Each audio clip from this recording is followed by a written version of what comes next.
Hello बच्चा, कैसे हैं? आई होप आप सब अच्छे से होंगे, सब अच्छे से तैयारी कर रहे होंगे। खूब अच्छे से आपने ये सारी जितने भी आपके 4 लेक्चर अभी तक हो चुके हैं, लेक्चर 1, 2, 3 एंड 4, वो सारे देख लिए होंगे।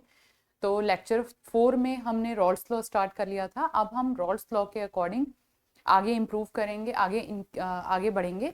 तो वहाँ पे जो आपने रॉल्स लॉ किया था, वहाँ पे आप लिक्विड इन लिक्विड या फिर वॉलेटाइल इन वॉलेटाइल और या फिर सॉलिड इन लिक्विड के लिए हमने डिस्कस कर लिया था। तो वो हमारे पास में इक्वेशंस निकल के आ गई थी। फिर हमने उसको डाल्टन्स लॉ से कंपेयर भी कर लिया था, हेनरीज लॉ से कंपैरिजन किया था, न्यूमेरिकल्स किए थे बहुत सारे प्रैक्टिस के। तो आज हमारे जो टॉपिक है, जो आज के टॉपिक हम कवर करने वाले हैं, यहाँ पे बेसिकली हम आइडियल और नॉन आइडियल सॉल्यूशन को कवर करेंगे। तो आज के जो आपके मेन टॉपिक हैं, जो कि मोस्ट इंपॉर्टेंट टॉपिक में से काउंट होते हैं आपके, ये सारे ही टॉपिक बहुत इंपॉर्टेंट हैं। तो यहाँ पे हम करने वाले हैं आइडियल सॉल्यूशन,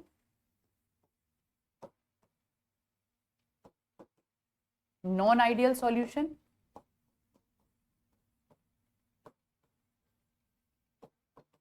और एजोट्रॉपिक मिक्सचर। इससे रिलेटेड जितना भी हमारे पास में डेटा है, हम वो सारा कवर करेंगे। जो भी क्वेश्चंस आपको यहाँ पे मिल रहे हैं वो आपको हैक एमसीक्यू पे मिल जाएंगे, एप्लीकेशन बेस्ड, जो जिस एप्लीकेशन पे आपको सारे क्वेश्चंस मिलेंगे। अगर आप मेरे कोड के थ्रू उसको ज्वाइन करेंगे तो आपका डायरेक्ट मेरे बैच में एंटर करेंगे। वहां पे अगर आपको किसी भी क्वेश्चन में प्रॉब्लम आ रही है या कोई चीज नहीं समझ आ रही है, कोई क्वेश्चन नहीं हो पा रहा, तो आप उस कमेंट को करेंगे, वो कमेंट डायरेक्टली मेरे पास में आएगा और फिर उसके अकॉर्डिंग हम एक लाइव क्लास अरेंज करेंगे, ताकि जितने भी बच्चों के जो भी कमेंट्स हैं या जो भी प्रॉब्लम्स हैं, हम उसको डिस्कस कर सकें लाइव क्लास में। तो इस तरीके से अभी रिकॉर्डेड क्लासेस आप देख रहे हैं, बट धीरे धीरे जैसे जैसे इंप्रूवमेंट होगा तो हो सकता है आपकी लाइव क्लासेस होने लगे। अदरवाइज जो भी आपकी प्रॉब्लम्स हैं, जो भी आपके क्वेश्चंस हैं, वो हम लाइव क्लास में आके डिस्कस कर सकते हैं। जितने भी क्वेश्चंस हैं वो यहाँ पे जेई और जेई एडवांस के क्वेश्चंस हैं, सो दैट कि आपको क्वेश्चंस की प्रैक्टिस भी साथ साथ होती रहे। तो आज जो हम शुरू करने वाले हैं वो हमारे पास में आता है आइडियल सॉल्यूशन। और बहुत इंपॉर्टेंट पार्ट है, जैसे कि आपने आइडियल गैस इक्वेशन पढ़ी थी, ठीक है, ऐसे ही आपके पास में आता है आइडियल सॉल्यूशन। अगर आप आइडियल सॉल्यूशन की बात करते हैं, दो solution which obeys the Raoult's law at all condition of temperature and pressure, यानी कि obey Raoult's law at any given temperature and pressure, किसी भी टेम्परेचर और प्रेशर पे जो रॉल्स लॉ को फॉलो करते हैं। और रॉल्स लॉ अगर आपको ध्यान हो तो रॉल्स लॉ आपके पास में था P T, total pressure is equal to partial pressure of A plus partial pressure of B के इक्वल होता है। जो भी आपके पास में वॉलेटाइल लिक्विड हैं, उनके जो वेपर्स बनते हैं, उनका जो partial pressure, sum of partial pressure, वो टोटल प्रेशर के इक्वल होता है। और जो पार्शियल प्रेशर है, that will be equals to the mole fraction of that component in solution multiply by the pressure of that component in pure state. ऐसे ही यहाँ पे हमारे पास में X B into P B naught आपके पास में आ जाएगा। तो P A naught vapour pressure of that component in the pure state और P B naught is the vapour pressure of that component in the pure state. X A और X B या जाई ए और जाई बी इसके mole fraction है। अब आता है आपके पास में कैसे कोई भी सॉल्यूशन आइडियल सॉल्यूशन की तरह बिहेव कर रहा है, क्यों कोई सॉल्यूशन आइडियल सॉल्यूशन की तरह बिहेव कर रहा है, तो उसका रीजन क्या है। मान लो, तो यहाँ पे आपके पास में आता है the interaction between the molecules of solid and solvent are similar to the interaction between the molecules of the pure component solute solute and solvent solvent interaction shows no significant deviation in the proper properties like volume enthalpy change। अब ये क्या है, यानी कि अगर आप यहां पे बात करते हैं तो आपके पास में आता है,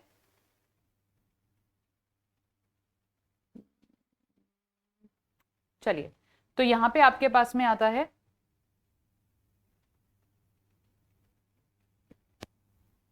पहले इंटरेक्शन की बात करते हैं। यानी कि अगर आपने दो कंपोनेंट को आपस में मिक्स किया है, आपके पास में एक कंपोनेंट है ए और दूसरा कंपोनेंट है बी, ठीक है, इन दोनों कंपोनेंट को आपने मिक्स किया और आपके पास में ए और बी का मिक्सचर आ गया। ए और बी आपका बॉन्ड नहीं है, ये कंपोनेंट ही है, ये इनका मिक्सचर आ गया। अब ए के जितने भी मॉलिक्यूल थे उनके अपने इंटरमॉलिक्यूलर फोर्सेस थे। जैसे इंटरमॉलिक्यूलर फोर्सेस हम पहले भी डिस्कस कर चुके हैं। इंटरमॉलिक्यूलर फोर्सेस आपके डाइपोल फोर्सेस हो सकते हैं, वॉन्डरवॉल फोर्सेस हो सकते हैं, हाइड्रोजन बॉन्डिंग हो सकती है, डाइपोल इंड्यूस डाइपोल हो सकते हैं। तो वो अपने अलग अलग इंटरमॉलिक्यूलर फोर्सेस हैं। अब ए के अंदर अपना इंटरमॉलिक्यूलर फोर्सेस था, ऐसे ही आपके पास में बी के पास में अपने इंटरमॉलिक्यूलर फोर्सेस थे। ठीक है। एक्सटेंट ऑफ इंटरमॉलिक्यूलर फोर्सेस के हो सकता है दोनों के अंदर डाइपोल डाइपोल फोर्सेस थे, मिक्स करने के बाद में भी दोनों के अंदर डाइपोल डाइपोल फोर्सेस ही रहे, या मिक्स करने से पहले दोनों के अंदर वॉन डेर वाल फोर्सेस थे और वॉन डेर वाल फोर्सेस भी इक्वल अमाउंट में थे। इक्वल अमाउंट से क्या मतलब है, आपको पता है कि वॉन डेर वाल जो फोर्सेस हैं वो सरफेस एरिया पे डिपेंड करते हैं, तो सरफेस एरिया जितना ज्यादा होगा वॉन डेर वाल फोर्सेस यानी कि आपके उतने ज्यादा होंगे। तो वो जो दो कंपोनेंट है उनके बीच के जो वॉन डेर वाल फोर्सेस हैं वो थोड़े से मतलब इक्वल ही हैं। और मिक्स करने के बाद में जब आपने दोनों को मिक्स किया और उनके मिक्सिंग से जो इंटरेक्शन बिटवीन दीज कंपोनेंट आया, जो कि आपके पास में यहाँ पे आ रहा है, ये जो इंटरेक्शन यहाँ पे आ रहा है ये मिक्सिंग के बाद में भी सेम है, यानी कि मिक्सिंग से पहले का जो इंटरमॉलिक्यूलर फोर्स था वो मिक्सिंग के बाद के इंटरमॉलिक्यूलर फोर्सेस के इक्वल ही है। तो इससे मतलब क्या हुआ, अब मान लो आपने क्या लिया, आपने ए लिया, ए को 10 ml में 10 ml इसका वॉल्यूम था, आपने बी लिया, इसका वॉल्यूम भी आपके पास में 10 ml था, और दोनों को मिक्स करने के बाद में आपके पास में जो टोटल वॉल्यूम आ गया वो 20 ml आ गया। अब मैं वॉल्यूम की मैं यहाँ पे बात क्यों कर रही हूँ बच्चा, जो आपका वॉल्यूम होता है वो इंटरमॉलिक्यूलर फोर्सेस पे डिपेंड करता है। इंटरमॉलिक्यूलर फोर्सेस जितने ज्यादा होंगे आपका जो कंपोनेंट है वो सॉलिड स्टेट में आ जाएगा, थोड़े कम हुए तो लिक्विड स्टेट में आ गया, और कम हुआ तो गैसेस स्टेट में आ गया। अब ऐसा थोड़ी है सारे लिक्विड का एक ही वॉल्यूम होता है, वो डिपेंड करता है उनके जो इंटरमॉलिक्यूलर फोर्सेस हैं वो कितने स्ट्रॉन्ग हैं, उसके अकॉर्डिंग आपके पास में वॉल्यूम आता चला जाता है। ठीक है, यानी कि आपके जो आपका जो वॉल्यूम है वो मॉलिक्यूल के बीच में या कंपाउंड के बीच में लगने वाले इंटरमॉलिक्यूलर फोर्सेस पे, इंटरमॉलिक्यूलर दो मॉलिक्यूल के बीच में जो फोर्सेस लग रहे हैं उन पे डिपेंड करता है। अब आपके पास में इन ए का जो वॉल्यूम था वो 10 ml था, बी का जो वॉल्यूम था वो 10 ml था, आपने दोनों को मिक्स किया तो इनिशियली जैसे इंटरमॉलिक्यूलर फोर्सेस थे, after mixing the intermolecular forces remain the same. तो उस केस में क्या होगा, अगर आपने एग्जैक्टली 10 + 10 को मिक्स किया है तो आपके पास में वॉल्यूम एग्जैक्टली 20 ml आ जाएगा, क्योंकि मॉलिक्यूलर इंटरेक्शन जो है वो सेम है। मैंने बोला ना आपका जो वॉल्यूम है वो इंटरमॉलिक्यूलर फोर्सेस पे डिपेंड करता है। इंटरमॉलिक्यूलर फोर्सेस अगर कम हो जाएंगे तो वॉल्यूम बढ़ जाएगा। यानी कि आप इस तरीके से समझो कि मेरे कंटेनर में दो मॉलिक्यूल्स हैं या दो कंपोनेंट हैं, अब इन दोनों कंपोनेंट के बीच में इंटरमॉलिक्यूलर फोर्सेस कितने स्ट्रॉन्गर हैं ये उतने ही पास होंगे, यानी कि इनके बीच में यहाँ पे जो इंटरमॉलिक्यूलर फोर्सेस काम कर रहे हैं ये जितने स्ट्रॉन्ग होंगे वो उतने ही पास होंगे। अब अगर मैं दूसरे किसी कंपोनेंट को इस तरीके से बना दूं, मेरे पास में दूसरा कंपोनेंट है और इसके पास में हमारे पास में कोई बी मॉलिक्यूल है, ये यहाँ पे आपके पास में बी मॉलिक्यूल आ गया। अब अगर मैं इन मॉलिक्यूल को पास पास बना रही हूं तो I am going to represent it कि इनके बीच के जो इंटरमॉलिक्यूलर फोर्सेस हैं वो ज्यादा स्ट्रॉन्गर हैं। अगर मॉलिक्यूल पास पास होंगे तो इंटरमॉलिक्यूलर फोर्सेस ज्यादा स्ट्रॉन्ग होंगे, और अगर मॉलिक्यूल पास पास होंगे तो वॉल्यूम कम हो जाएगा। यानी कि आप इस तरीके से भी इसको डिफाइन कर सकते हो कि अगर आपके पास में इंटरमॉलिक्यूलर फोर्सेस ज्यादा हैं तो आपके पास में जो वॉल्यूम है वो कम होगा। ठीक है, अब यहाँ पे क्या है, ये कह रहे हैं कि इंटरमॉलिक्यूलर फोर्सेस इक्वल थे, यानी कि यहाँ पे जो इंटरमॉलिक्यूलर फोर्सेस थे और जो इस दोनों कंपोनेंट को मिक्स करने के बाद के जो इंटरमॉलिक्यूलर फोर्सेस हैं वो बिल्कुल सेम है। तो दोनों को मिक्स करने के बाद में जो आपको वॉल्यूम मिला है वो एग्जैक्टली सेम मिला है, ना थोड़ा सा ज्यादा ना थोड़ा सा कम। यानी कि आपके पास में change in volume of mixing equal to 0 होगा, क्योंकि कोई चेंज नहीं आया। 10 और 10 को मिक्स किया, आपको एग्जैक्टली 20 ml ही मिला है। तो change in volume for the mixing of the mixing is equals to 0। दूसरी चीज, मान लेते हैं इसका टेम्परेचर आपके पास में 25 डिग्री सेल्सियस है और इसका टेम्परेचर 25 डिग्री सेल्सियस है, और दोनों को मिक्स करने के बाद में भी टेम्परेचर 25 डिग्री सेल्सियस ही हुआ। यानी कि दोनों को मिक्स करने के बाद में ना तो एंथैल्पी इंक्रीज हुई है ना एंथैल्पी डिक्रीज हुई है, जिसे हम बोलते हैं डेल्टा एच ऑफ मिक्सिंग। दोनों को मिक्स करने के बाद में जो एंथैल्पी चेंज है वो भी कुछ नहीं हुआ, यानी कि पहले भी 25 डिग्री था और मिक्स करने के बाद में भी 25 डिग्री है। तो इस तरीके के सॉल्यूशन को आप आइडियल सॉल्यूशन कहते हैं। अब कंफ्यूजन ये आता है, आप पहचानोगे कैसे कौन सा सॉल्यूशन आइडियल सॉल्यूशन है, कौन सा सॉल्यूशन नॉन आइडियल सॉल्यूशन है? सिंपल सी बात है, उनके बीच के जो इंटरमॉलिक्यूलर फोर्सेस हैं अगर वो सेम है तो उन दोनों जिन भी कंपोनेंट को आपने मिक्स किया वो आइडियल सॉल्यूशन की तरह बिहेव करेंगे। यानी कि अब हमारे पास में आता है सबसे पहली बात, ये दोनों जितने भी आपके आइडियल सॉल्यूशन होंगे वो आपके रॉल्स लॉ को फॉलो करेंगे। और रॉल्स लॉ आपके पास में क्या है, partial pressure of solution is equals to the pressure of solution और the P total is equals to partial pressure of A into partial pressure of B, partial pressure of A plus partial pressure of B आएगा आपके पास में। No volume change, यानी कि दोनों को mix करने के बाद में वॉल्यूम में कोई चेंज नहीं आएगा, delta V of mixing is 0। दोनों को मिक्स करने के बाद में जो आपके पास में एंथैल्पी चेंज आएगा वो भी 0 आएगा, कोई एंथैल्पी चेंज नहीं होगा। अब आता है आपके पास में एंट्रोपी चेंज ऑफ मिक्सिंग। अगर आप दो कंपोनेंट को मिक्स कर रहे हो, मिक्स करने के बाद में कंपोनेंट का रेंडमनेस इंक्रीज करती है, नॉर्मल सी बात है उसकी जो क्योंकि आपने पहले एक कंपोनेंट था, अब आपके पास में दो कंपोनेंट हो गए हैं, जितने ज्यादा कंपोनेंट होंगे आपकी जो रेंडमनेस होगी वो उतनी ज्यादा इंक्रीज करेगी, यानी कि डेल्टा एस ऑफ मिक्सिंग आपके पास में ग्रेटर देन 0 होती है। जब भी आप दो कंपोनेंट को मिक्स करेंगे और वो दोनों कंपोनेंट ही आइडियल कंपोनेंट की तरह बिहेव कर रहे हैं, तो वहां पे एंट्रोपी ऑफ मिक्सिंग हमेशा ग्रेटर देन 0 होती है। अब आपके पास में क्या है, delta G is equals to delta H minus T delta S. Delta H आपके पास में 0 है और एंट्रोपी ऑफ मिक्सिंग आपके पास में ग्रेटर देन 0 है, यानी कि ये पॉजिटिव में है, और ये प्लस और माइनस मिलके आपके पास में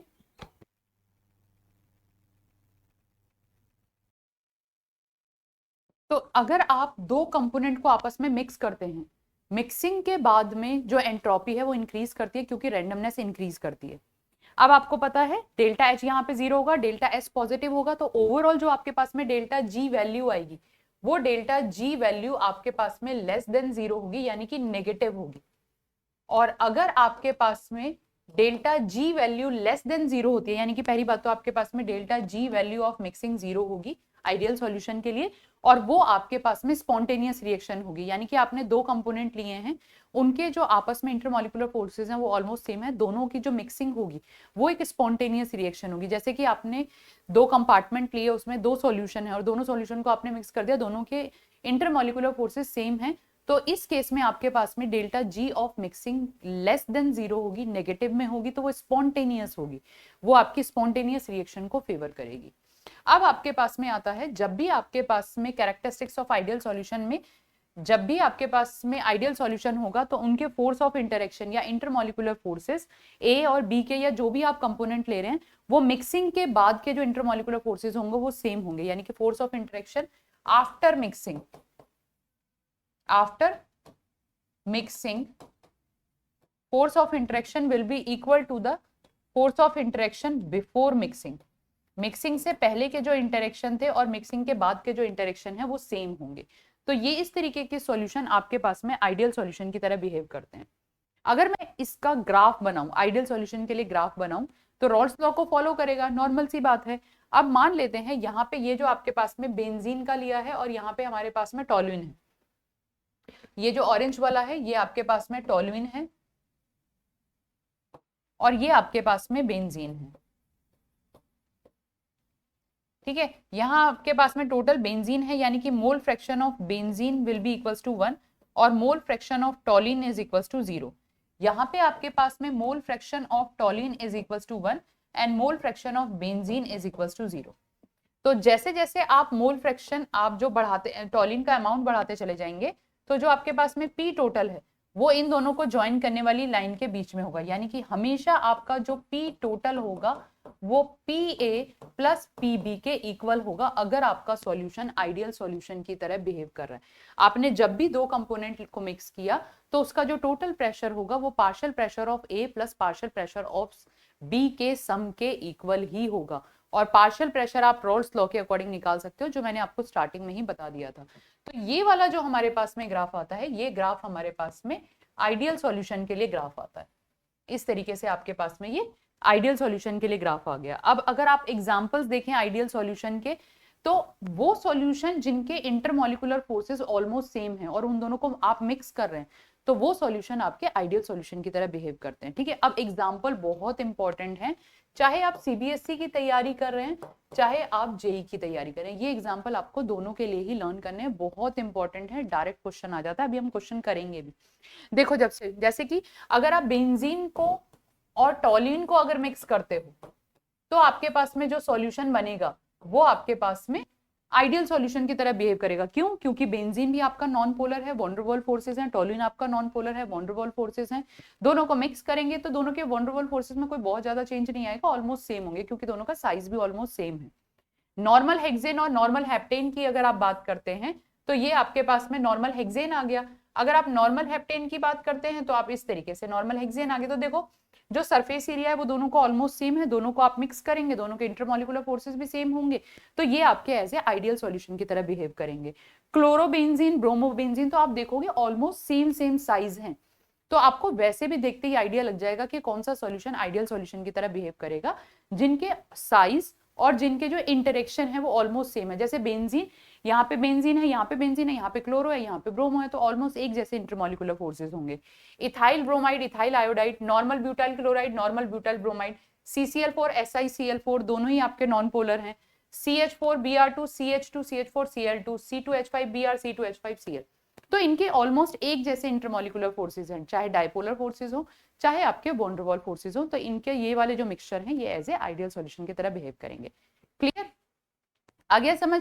ओके, यहां तक इतना याद कर लो, यही मतलब इसी में से आपको क्वेश्चन मिल जाएंगे, बट ये है कि ये आपको लर्न तो करना ही पड़ेगा। अगर आप ये सोचो कि आप बिना लर्न करे, क्योंकि इतना टाइम आपके पास नहीं होता, ये आपको भी पता है कि जेई के एग्जाम में आपका टाइम बहुत इंपॉर्टेंट होता है, टाइम बहुत मायने रखता है, तो आपको बहुत ही स्पीडली काम करना होता है। ठीक है बच्चा, चलिए अब आता है हमारे पास में question, for an ideal solution of two component A and B which of the following is true. JEE Mains का 2014 का क्वेश्चन है, आपको आइडियल सॉल्यूशन दे रखा है, दो कंपोनेंट दे रखे हैं। पहली बात, जैसे ही आपका आइडियल सॉल्यूशन आता है तो आपके दिमाग में एक चीज बिल्कुल क्लियर होनी चाहिए कि delta H of mixing will be 0, delta V of mixing will be 0, और इंटरेक्शन सेम होंगे, intermolecular forces before mixing after mixing same होंगे। तो पहला इन्होंने गलत दिया हुआ है, delta H of mixing less than 0 आ रहा है, नहीं आ रहा, गलत है ये तो। A B B and A B interaction are identical, बिल्कुल करेक्ट दे रखा है, इनके जो इंटरेक्शन होंगे वो आइडेंटिकल होंगे।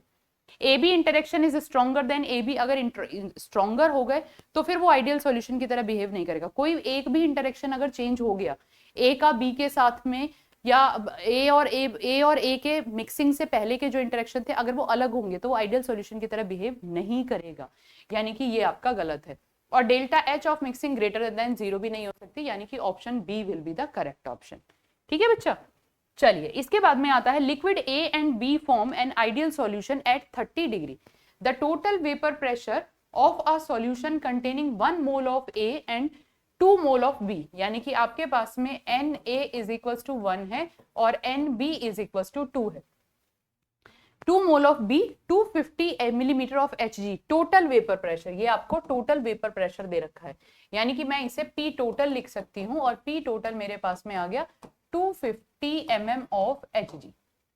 The total vapor pressure become 300 millimeter of Hg when one more mole of A is added to the first solution. The vapor pressure of pure A and B at the same temperature. अब आपको पूरी equation बनानी पड़ेगी।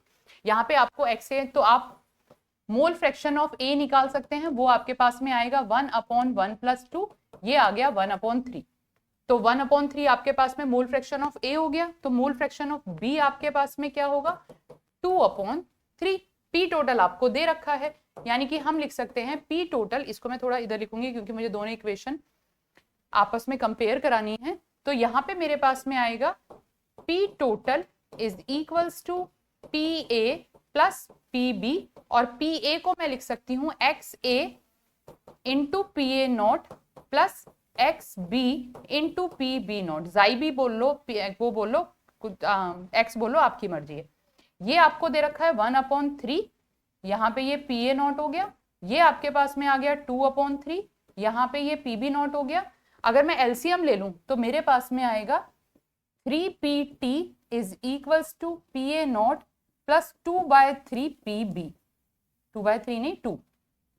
ठीक है, इसको मैं solve कर दूं, पीटी की वैल्यू 250 दे रखी है, तो ये मेरे पास में आएगा 3 × 250 is equals to P A not plus 2 P B not, ये मेरे पास में आ गया 750 is equals to P A not plus 2 P B not, ये मेरे पास में आ गई इक्वेशन 1। अब हमने क्या कहा, इन्होंने हमसे क्या कहा कि अगर आप total vapour pressure become 300 millimetre Hg when 1 mole of A is added, अगर आप A के 1 मोल ऐड करते हैं दूसरी इक्वेशन के लिए, तो उस केस में आपके पास में Na इज इक्वल्स टू 2 और Nb तो आपके पास में ऑलरेडी 2 था ही, तो इस केस में मेरे पास में XA आ जाएगा 1/2 और XB भी मेरे पास में 1/2। 1/2 कैसे आया, 2/4 2/4, क्योंकि टोटल नंबर ऑफ मोल आपके पास में 4 आ गए। ये आपके पास में XA और XB आ गया। इक्वेशन लिख दो आप। अब मैं डायरेक्ट इक्वेशन लिख रही हूं, तो ये मेरे पास में आएगा 300 is equals to 1/2 into PA not plus 1/2 into PB not. 2 LCM ले लिया, तो ये मेरे पास में आएगा 600 is equals to PA not plus PB not. ये मेरे पास में आ गई इक्वेशन 2। अब अगर मैं इक्वेशन 1 माइनस इक्वेशन 2 कर दूं, तो मेरे पास में PA नॉट से PA नॉट कट जाएगा और PB में से PB गया, यानी कि अब मैंने किया इक्वेशन 1 माइनस इक्वेशन 2, तो मेरे पास में 750 माइनस 600 150 आ गया। PA नॉट कट गया और PB से ये PB नॉट आ गया, तो PB नॉट मेरे पास में 150 आ रहा है। Partial pressure of A and B बताना है। The vapour pressure at the same temperature are, vapour pressure in the pure state. तो PB नॉट आपके पास में 150 आ रहा है, यानी कि ये वाला अब आपके पास में इन दोनों में से कोई इक्वेशन करेक्ट होगी। अब अगर ये आपके पास में 150 आ रहा है PB नॉट, तो PA आपके पास में 450 होगा, क्योंकि 150 यहाँ पे वैल्यू रखोगे तो PA नॉट आपके पास में 450 आ जाएगा। तो देखते ही आपको पता चल रहा है आपका option A will be the correct option. ठीक है, ये आपका जेई मेंस का 2012 का क्वेश्चन है, 2012 में आया हुआ क्वेश्चन है। नेक्स्ट आता है आपका ये जेई एडवांस का क्वेश्चन, और ये क्वेश्चन वैसे भी बहुत इंपॉर्टेंट है। ये आपको एनसीईआरटी में, मैंने आपको पहले भी बताया था, एनसीईआरटी में आपको PA नॉट के ऊपर vapour pressure in gaseous state के ऊपर या mole fraction in the gaseous state के ऊपर ये सारे क्वेश्चन 2-3 क्वेश्चन दे रखे हैं आपको, एग्जाम्पल में भी दे रखे हैं, एक्सरसाइज में भी दे रखे हैं। दोनों तीनों क्वेश्चन ही बहुत बहुत बहुत इंपॉर्टेंट हैं। तो ये क्वेश्चन आपके बहुत ही इंपॉर्टेंट क्वेश्चंस में से काउंट होते हैं। फॉर एग्जाम्पल आपको क्वेश्चन दिया, N ideal solution is formed at the same temperature by mixing 60 gram of ethanol, यानी कि आपके पास में मास ऑफ इथेनॉल 60 ग्राम है and 40 gram of methanol, methanol का 40 ग्राम है। Calculate the total vapour pressure, आपको PT निकालना है at the solution and the mole fraction of methanol in vapour state. तो आपको दो चीजें यहाँ पे कैलकुलेट करनी है। दिया क्या है, the vapour pressure of ethanol and methanol are 44.5 millimeter Hg and 87.7 millimeter Hg respectively in pure state। ये प्योर स्टेट होना चाहिए। ठीक है, तो प्योर स्टेट के आपको दे रखे हैं, यानी कि अब अगर मैं बात करूं, सबसे पहले तो यहाँ पे मैं मोल नंबर ऑफ मोल्स निकालूंगी। तो number of mole of ethanol, ethanol के आपके पास में नंबर ऑफ मोल आएंगे 60 और मास दिया हुआ है, और इथेनॉल आपके पास में C2H5OH होता है, तो 24 और 6 और 16, तो ये आपके पास में आ गया ये आपके पास में हो गया 16 एंड 46, तो ये आपके पास में आ गया 16/46। Number of mole of methanol आपके पास में आएगा 40/CH3OH, तो CH3OH आप करेंगे 12 4 16, ये आपके पास में आ गया 32 डिवाइडेड बाय 32। अब आपने क्या निकालना है, मोल फ्रैक्शन ऑफ E अगर आप निकालेंगे तो 60/46 अपॉन 60/46 प्लस 40/32। आपने देखा होगा, जो भी बच्चे मेरे को फॉलो कर रहे होंगे, मैं कभी भी कैलकुलेशन अलग अलग नहीं करती हूँ, सारी कैलकुलेशन एंड में जाके कर दूंगी। अगर आपको करनी है आप शुरू में कर सकते हो, मेरी तरफ से आप जैसा करना चाहो। ये आपके पास में मोल फ्रैक्शन ऑफ E आ गया। अब आप क्या निकाल सकते हो, जब आपके पास में मोल फ्रैक्शन ऑफ E आपको यहाँ पे निकल के आ जाएगा, तो मोल फ्रैक्शन ऑफ M आप इजीली निकाल सकते हो। कैलकुलेट कर लो आप, इसको जरा देख लेते हैं, तो जरा कैलकुलेट करिए फटाफट। तो ये आपके पास में XM आ जाएगा। अब आपको क्या निकालना है, यहाँ पे टोटल वेपर प्रेशर निकालना है। तो सबसे पहले आप PT निकालेंगे, तो PT आपके पास में आएगा PA प्लस PB, और यहाँ पे आपके पास में PA आ जाएगा XA, यानी कि ये इथेनॉल और ये मिथेनॉल के लिए। मैं इसे इस तरीके से लिख देती हूँ कि ये आपके पास में इथेनॉल और मिथेनॉल के लिए। ठीक है, तो यहाँ पे आपके पास में आ जाएगा, अगर मैं इसको LCM ले लूं तो ये हो गया 60/46 इंटू 46 इंटू 32। मैं तो डायरेक्टली कर लेती हूँ बेटा, तो ये आपके पास में आ जाएगा 32 प्लस 46, तो ये आपके पास में आया 92 प्लस 86। इस तरीके से इसका मोल फ्रैक्शन आ जाएगा इनटू वेपर प्रेशर इन प्योर स्टेट 44.5। इस तरीके से आप यहाँ पे निकाल लोगे। ऐसे ही फिर आप यहाँ पे करोगे तो इसका मोल फ्रैक्शन चाहे आप इसमें से माइनस करके निकाल लो, 1 माइनस करोगे और फिर उसके अकॉर्डिंग उसको रख दोगे, यानी कि ये मेरे पास में आएगा मोल fraction of m into mole fraction of partial pressure of m in the pure state, m for methanol मैंने यहाँ पे ले लिया, तो यहाँ से आपका P टोटल निकल आएगा।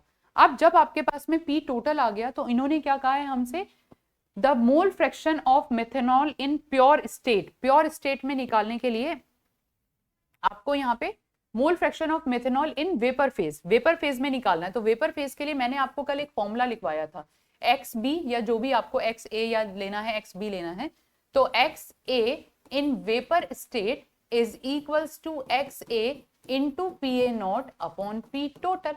तो आप यहाँ पे XA PA नॉट आपको दे रखा है और P टोटल जो आपका यहाँ से निकल के आएगा वो वैल्यू रखोगे और फिर से आप सॉल्व करोगे। कैलकुलेशन में बहुत ज्यादा टाइम लगेगा, ये आप खुद करोगे और मुझे कमेंट सेशन में बताओगे कि आपका क्वेश्चन सॉल्व हो गया या नहीं हो गया, आंसर आया है या नहीं आया। कमेंट नहीं कर रहे हैं आप, वीडियोस जरूर देख रहे हैं, कोई बच्चा कमेंट नहीं कर रहा, पता नहीं चल रहा कि आप न्यूमेरिकल सॉल्व भी कर रहे हो या नहीं कर रहे हो। अभी आपको क्लासेस थोड़ी स्लो लग रही होंगी क्योंकि मैं चाह रही हूँ कि जितने से ज्यादा बच्चे आ जाएं वो कनेक्ट हो जाएं और फिर स्पीडली करेंगे। फिर आपका क्लास 11th और class 12th, class 11th class 12 दोनों साथ साथ चलेगा ताकि आपको प्रॉब्लम भी ना हो। ऐसा ना हो कि केवल क्लास 12th करके बैठे और फिर मैं कहूँ कि अब हम क्लास 11th करेंगे, तो हम साथ साथ मूव करेंगे।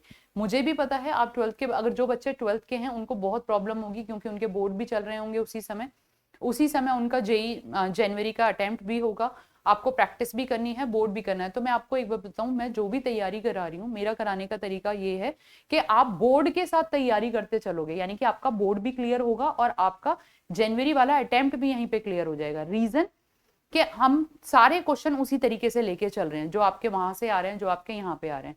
थोड़ा सा एक्स्ट्रा आपको अटेम्प्ट मेहनत करनी पड़ती है, तो पर आपको भी पता है बेटा ये कुछ ही टाइम है, जब आप दिल लगा के मेहनत कर लो, बिल्कुल जी जान लगा के मेहनत कर लो, एक बार एग्जाम क्लियर हो गया तो फिर तो आपको पता है जो आपका एम था वो आपको मिल ही जाएगा। ठीक है, दूसरी चीज, एक मैंने जो प्रॉब्लम बच्चों में देखी है, जो बच्चे जेई मेंस की तैयारी कर रहे हैं और जो बच्चे बोर्ड की तैयारी कर रहे हैं, उनमें एक फर्क आ जाता है।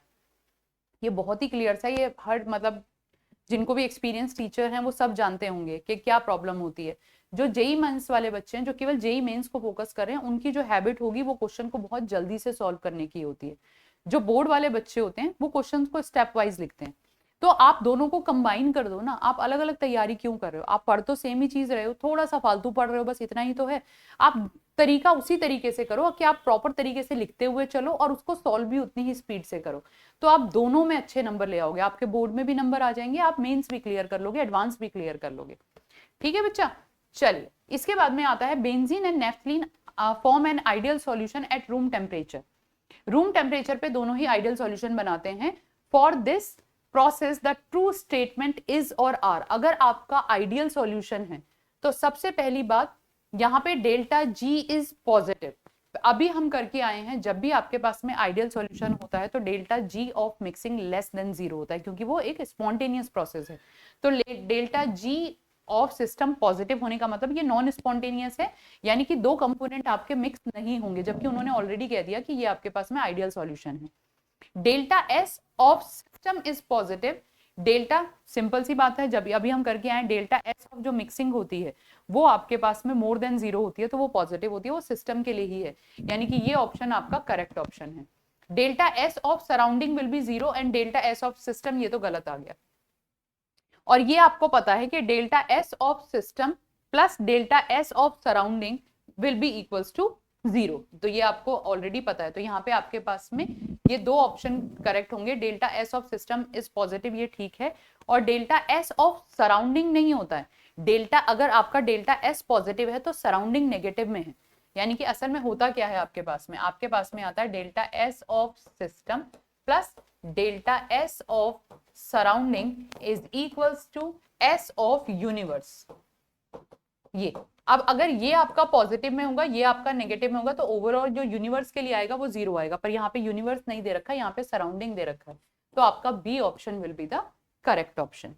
इसके बाद में आपके पास में आता है at 363 kelvin the vapour pressure of A is 21 kilo pascal and that of B is 18 kilopascal. 1 mole of A and 2 mole of B are mixed. Assuming that the solution is ideal solution, the vapor pressure of the mixture, यानी कि आपको P total निकालना है, बहुत easy question है, P total निकालना है, mole fraction निकाल लो, एक के 1 मोल है, एक के 2 मोल है, तो 1/2 इंटू, अगर मैं A के लिए निकाल रही हूँ 1/3 इंटू 21 प्लस दूसरा आपके पास में आएगा 2/3 इंटू 18, ये आपके पास में टोटल प्रेशर आ जाएगा। 3 7 21, 3 6 18, तो ये आ गया 7 प्लस 12 इज इक्वल्स टू 19। 19 के आसपास आपके पास में आंसर आ जाएगा, 19 किलो पास्कल। ठीक है बच्चा, चलिए इसके बाद में अगला क्वेश्चन आता है, N ideal solution was prepared by mixing 20 gram of benzene. Molar mass of benzene आपको दे रखा है 78 ग्राम, 2019 का क्वेश्चन है, with 23 gram of the toluene, molar mass 92 दे रखा है। If the vapour pressure of pure benzene is 75 millimeter of Hg and the toluene is 22 millimeter of Hg, what is the total vapor pressure of the solution?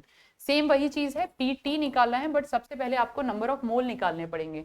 तो number of mole of benzene आपके पास में आएगा 28 ग्राम upon 17, number of mole of आपके पास में toluene आपके पास में आएगा, सेम उसी तरीके का क्वेश्चन है, तो ये आपके पास में आएगा 23/92। यहां से फिर आप मोल फ्रैक्शन निकाल लेंगे, मोल फ्रैक्शन ऑफ बी निकालेंगे, मोल फ्रैक्शन ऑफ बी निकालेंगे तो मोल फ्रैक्शन ए निकालने के लिए 1 माइनस एक्स बी कर देंगे, क्योंकि इसके नंबर ऑफ मोल और इसके टोटल नंबर ऑफ मोल आ गए। और फिर यहां से आप जो फॉर्मूला रखते हुए आ रहे हैं, X B into P B not plus X T into P T not. T for यहाँ पे टोटल है और यहाँ पे टी फॉर टोलुइन है। ठीक है, वैल्यू रखेंगे, आंसर निकाल लेंगे, तो ये आपके होमवर्क क्वेश्चन है। ये मैं इसीलिए छोड़ रही हूँ, देखो मैं सॉल्व कर सकती हूँ, सॉल्व कर ही दूंगी, नॉर्मल सी बात है, बट आप कुछ लिखो, आप करो। ठीक है, आप वीडियो देख रहे हो बहुत अच्छी बात है, बट वीडियो के साथ साथ नोट्स बनाओ और क्वेश्चन को साथ के साथ सॉल्व करो। एक एक टॉपिक के आप इतने सारे क्वेश्चन कर रहे हो तो ऑटोमेटिकली आपकी एनसीईआरटी कवर होती जा रही है, यानी कि यहाँ पे जो क्वेश्चन है ये ऑटोमेटिकली आपकी एनसीईआरटी कवर हो रही है। बट मैं जो सॉल्व करती जा रही हूँ, मेरे को देखने की बजाय आप खुद वीडियो को होल्ड कर दो, माना मैंने ये क्वेश्चन किया, इस वीडियो को होल्ड कर दो, फॉर्मूला खुद लिखो, सॉल्व करो और फिर बाद में चेक करो कि क्या सेम क्वेश्चन किया था, तो ऑटोमेटिकली आपकी प्रैक्टिस हो जाएगी।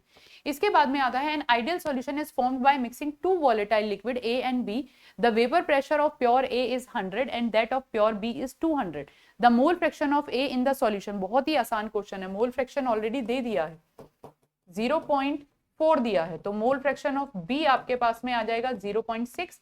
So what is the mole fraction of A in vapour phase निकालना है, तो पहले तो आपको पीटी निकालना पड़ेगा। पीटी निकालने के लिए आप करोगे एक्स ए इंटू ए का जो आपके पास में प्योर ए का है वो 100 है, प्लस 0.6 और बी का आपके पास में 200 है, इंटू 200, तो ये आपके पास में आ जाएगा 40 और ये आपके पास में आ जाएगा 120। ठीक है, 6 दूनी 12, यस 120 हो जाएगा, तो ये आपके पास में 160 आ गया पी टोटल। अब आपको क्या निकालना है, अब आपको mole fraction of A in vapour state निकालना है, तो mole fraction of A in vapour state is equals to mole fraction of A जो कि आपके पास में 0.4 है, mole fraction the P A naught, उसका प्योर स्टेट में कितना वेपर प्रेशर है, अपॉन पी टी, यानी कि एक्स ए आपके पास में आ गया 0.4, पी ए आपके पास में 100 है और पी टी आपके पास में 160 है, तो ये आपके पास में आ गया 40/160 0 तो ये आपके पास में आ गया 1/4 और 1/4 आपके पास में होता है 0.25, निकल गया। ठीक है, बहुत ही डायरेक्ट सा क्वेश्चन है ये, आपको डेरिवेशन मैंने लास्ट क्लास में सॉल्यूशन जो 4th लेक्चर था वहां पे करा रखा है, तो कर लो आप, क्योंकि इसमें रॉल्स लॉ और आपका डाल्टन्स लॉ को कंबाइन करके किया हुआ है।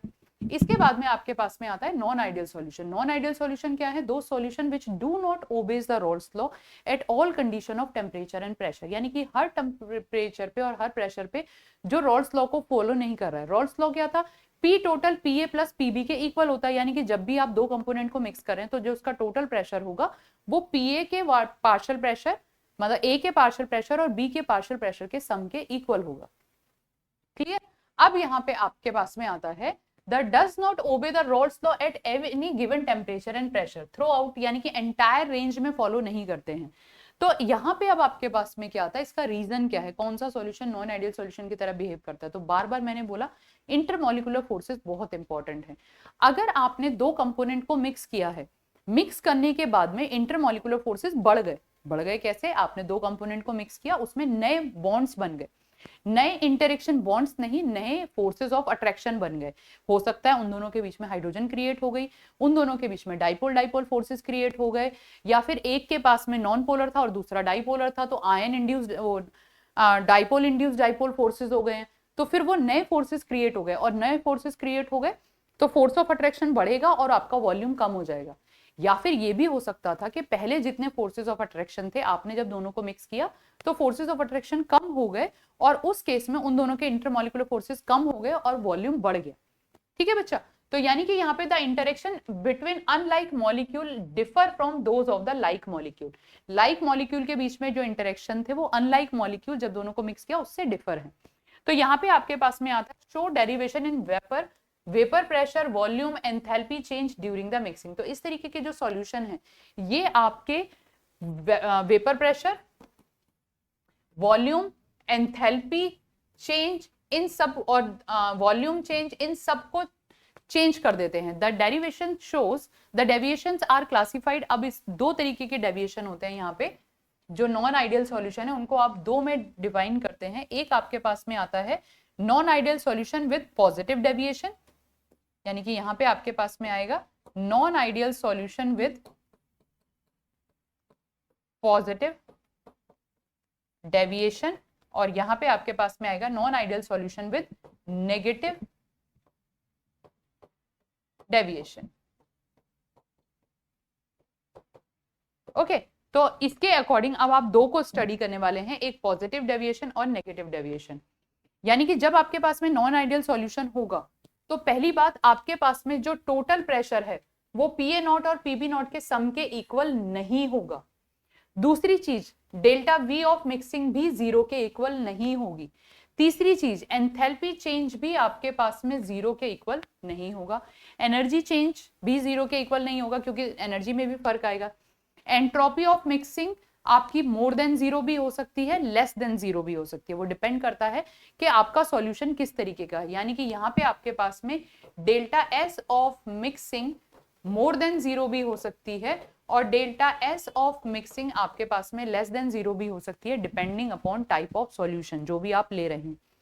गिब्स फ्री एनर्जी भी ऐसे ही आपकी डिपेंडिंग अपॉन द कंडीशन, आप इसे डिफाइन नहीं कर सकते हैं क्योंकि मैंने अभी लिया नहीं है कि कौन सा सॉल्यूशन है कौन सा नहीं है, वो भी लेस देन जीरो और मोर देन जीरो हो सकती है, यानी कि स्पॉन्टेनियस भी हो सकती है, नॉन स्पॉन्टेनियस भी हो सकती है। डेल्टा P जो चेंज इन प्रेशर आएगा वो ऑब्जर्व और कैलकुलेटेड के डिफरेंस के इक्वल होगा, और वो इक्वल टू जीरो नहीं होगा, यानी कि वहां पे भी आपका चेंजेस आ जाएंगे। जो प्रेशर आएगा, जो आप टोटल प्रेशर आ रहा है वो चेंज आएगा, वो सेम नहीं आएगा। जैसे कि फॉर एग्जांपल मैं मान लेती हूं कि मेरे पास में कोई A और A था यहाँ पे, और यहाँ पे कोई B और B था, और आपने दोनों को मिक्स किया, और दोनों के मिक्स करने के बाद में यहाँ पे इसमें हाइड्रोजन बॉन्ड क्रिएट हो गया। ठीक है, हाइड्रोजन बॉन्डिंग क्रिएट हो गई या डाइपोल इंटरेक्शन क्रिएट हो गया, तो उस केस में क्या होगा, मॉलिक्यूल पास पास आ जाएंगे, और मॉलिक्यूल अगर पास पास आ गए तो वॉल्यूम कम हो जाएगा, और अगर वॉल्यूम कम होगा तो वो आपका नेगेटिव डेविएशन में चला जाएगा। हाइड्रोजन बॉन्डिंग क्रिएट भी हो सकती है और हाइड्रोजन बॉन्डिंग डिसोसिएट भी हो सकती है, यानी कि ऑलरेडी जो हाइड्रोजन बॉन्डिंग थी वो टूट भी सकती है। तो इस तरीके के आपके पास में सबसे पहला आता है पॉजिटिव डेविएशन। पॉजिटिव डेविएशन नाम को के अकॉर्डिंग ही आपको करना, उसी के अकॉर्डिंग बहुत आसानी से याद हो जाएगा। वीकर AB इंटरेक्शन, यानी कि जब आपने दोनों को मिक्स किया, मिक्स करने के बाद में A और B का जो इंटरेक्शन था वो जो पहले वाले इंटरेक्शन थे उससे वीक हो गया, यानी कि कोई इंटरमॉलिक्यूलर फोर्सेस ब्रेक हो गए हैं। जो पहले जो स्ट्रॉन्गर इंटरमॉलिक्यूलर फोर्सेस प्रेजेंट थे, मिक्स होने के बाद में जो फोर्सेस हैं वो पहले वाले से कम हो गए हैं। तो यानी कि the attractive forces between A and B molecule are less than between A and B। For example ethanol and water. अब अगर आप बात करो तो वाटर में आपको मैं कई बार बता चुकी हूं, एक वाटर का मॉलिक्यूल 4 वाटर के मॉलिक्यूल से हाइड्रोजन बॉन्ड बनाता है, इस तरीके से। ये अब क्या हुआ, आपने इसमें अल्कोहल मिला दिया, इथेनॉल मिला दिया, तो इथेनॉल में आपके पास में एक हाइड्रोजन की जगह R ग्रुप आ गया, तो यहाँ पे आपका एक्सटेंट ऑफ हाइड्रोजन बॉन्डिंग कम हो जाएगा, क्योंकि जो R है वो हाइड्रोजन बॉन्ड नहीं बनाएगा, और अगर R आपका हाइड्रोजन बॉन्ड नहीं बनाएगा, और क्योंकि ये आपने मिक्स किया है तो ये हाइड्रोजन वाटर के जो मॉलिक्यूल हैं उनके बीच में भी आएगा, तो उसकी वजह से जो इंटरमॉलिक्यूलर फोर्सेस थे, जो पहले हाइड्रोजन बॉन्डिंग थी, आफ्टर मिक्सिंग हाइड्रोजन बॉन्डिंग कम हो जाएगी, क्योंकि जो R वाली साइड है वो हाइड्रोजन बॉन्डिंग नहीं करेगी। तो that's why the interaction after the mixing are weaker. और जब इंटरेक्शन वीक हो जाएंगे तो इंटरमॉलिक्यूलर जो गैप है वो बढ़ जाएगा, और इंटरमॉलिक्यूलर गैप अगर आपका बढ़ गया तो वॉल्यूम बढ़ जाएगा, डेल्टा V ऑफ मिक्सिंग आपकी इंक्रीज हो जाएगी, यानी कि वीकर इंटरेक्शन यहाँ पे क्रिएट होगा। रिड्यूस हाइड्रोजन बॉन्डिंग हो सकती है, रिड्यूस वॉन डर वाल फोर्सेस हो सकते हैं, reduction in cohesive forces holding the liquid together, जो दो लिक्विड को जोड़ने वाला कोहेसिव फोर्सेस होता है वो भी आपके कम होंगे, increasing the tendency to molecule to enter into vapour state. अब देखो आपके पास में पहले जो मॉलिक्यूल थे वो बहुत पास पास थे, इंटरमॉलिक्यूलर फोर्सेस बहुत स्ट्रॉन्ग थे, इस तरीके से मान लो। अब क्या हुआ, अब आपके जो मॉलिक्यूल हैं आफ्टर मिक्सिंग मॉलिक्यूल दूर दूर हो गए, इंटरमॉलिक्यूलर फोर्सेस वीक हो गए हैं, और जब आपके इंटरमॉलिक्यूलर फोर्सेस वीक होंगे तो अब ये मॉलिक्यूल बहुत इजीली वेपर में कन्वर्ट हो जाएगा। तो इंटरमॉलिक्यूलर फोर्सेस के कम होते ही वेपर प्रेशर आपका बढ़ जाएगा, यानी कि यहां पे आपके पास में आता है characteristics for the positive deviation. तो फॉर एग्जांपल आपने क्या किया, यहां पे देखो आपने ए और ए को मिक्स किया, ए और ए को बी और बी से मिक्स किया, और यहाँ पे आपके पास में ए बी बन गया। फॉर एग्जाम्पल मैंने इसके 10 ml लिए और मैंने इसके भी 10 ml लिए, और मिक्स करने के बाद में जब मैंने सॉल्यूशन का वॉल्यूम देखा तो वॉल्यूम मेरे पास में 21.1 मिलीलीटर हो गया, बढ़ गया, यानी कि जो आपके पास में डेल्टा V ऑफ मिक्सिंग थी वो ग्रेटर देन 0 हो गई। क्यों? क्योंकि आपके इंटरमॉलिक्यूलर फोर्सेस डिक्रीज हो गए, और इंटरमॉलिक्यूलर फोर्सेस डिक्रीज हो गए तो मॉलिक्यूल के बीच का जो गैप है वो इंक्रीज कर गया, यानी कि आप कह सकते हो वॉल्यूम इंक्रीज कर गया। और अगर वॉल्यूम इंक्रीज कर गया तो आपके पास में वेपर प्रेशर इंक्रीज कर जाएगा। गैप का मतलब कि इंटरमॉलिक्यूलर फोर्सेस, मॉलिक्यूल के बीच के जो फोर्सेस हैं वो इंक्रीज कर गए, मतलब डिक्रीज कर गए, गैप बढ़ गया, तो मॉलिक्यूल इजीली अब वेपर में कन्वर्ट हो जाएंगे। तो जब भी आपके इंटरमॉलिक्यूलर फोर्सेस कम होंगे वेपर प्रेशर आपका बढ़ जाएगा। तो डेल्टा V ऑफ मिक्सिंग आपके पास में ग्रेटर देन 0 होगी, डेल्टा H ऑफ मिक्सिंग दोनों को मिक्स करने के बाद में एंथैल्पी बढ़ जाएगी, यानी कि इस केस में आपके पास में पॉजिटिव डेविएशन जो होता है, एंथैल्पी अगर बढ़ी है तो रिएक्शन क्या है, एंडोथर्मिक रिएक्शन है।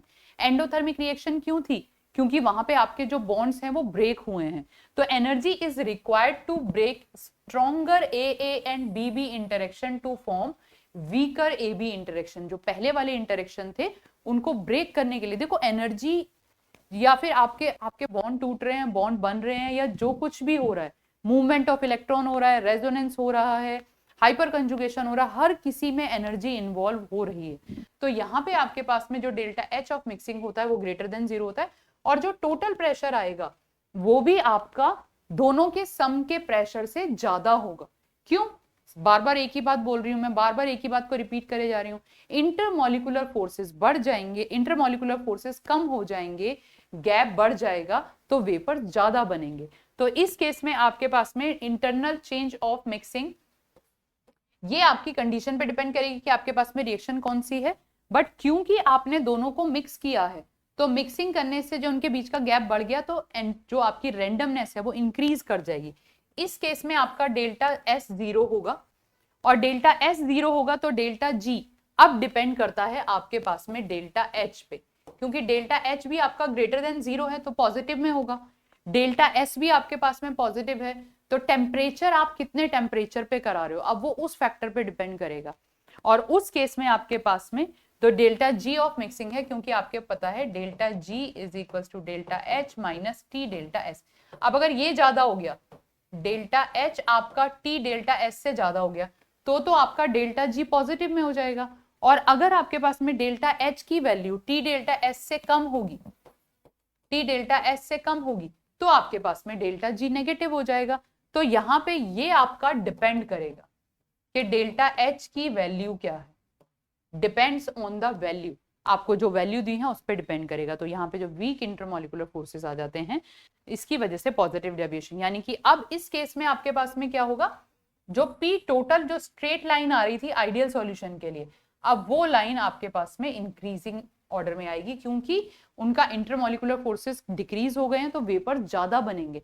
तो जो P टोटल था जो आपके पास में पी टोटल आएगा वो ग्रेटर देन पीए प्लस पीबी के सम के इक्वल होगा, उससे ज्यादा होगा। अब आपके पास में किस किस में आपके पास में कौन कौन से एग्जांपल्स हैं जहां पे आपके पास में पॉजिटिव डेविएशन होता है? Acetone and ethanol.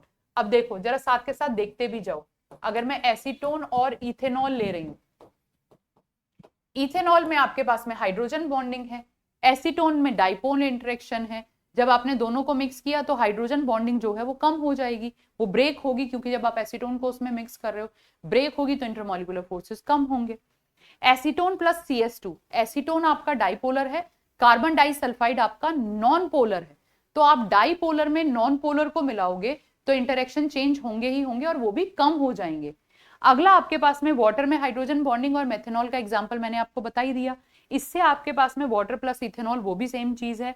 Chloroform CCCCl4 और CHCl3, carbon tetrachloride non polar है, क्लोरोफॉर्म आपका पोलर कंपाउंड है, तो नॉन पोलर में आप नॉन पोलर मिलाओगे इंटरेक्शन ब्रेक होंगे ही होंगे।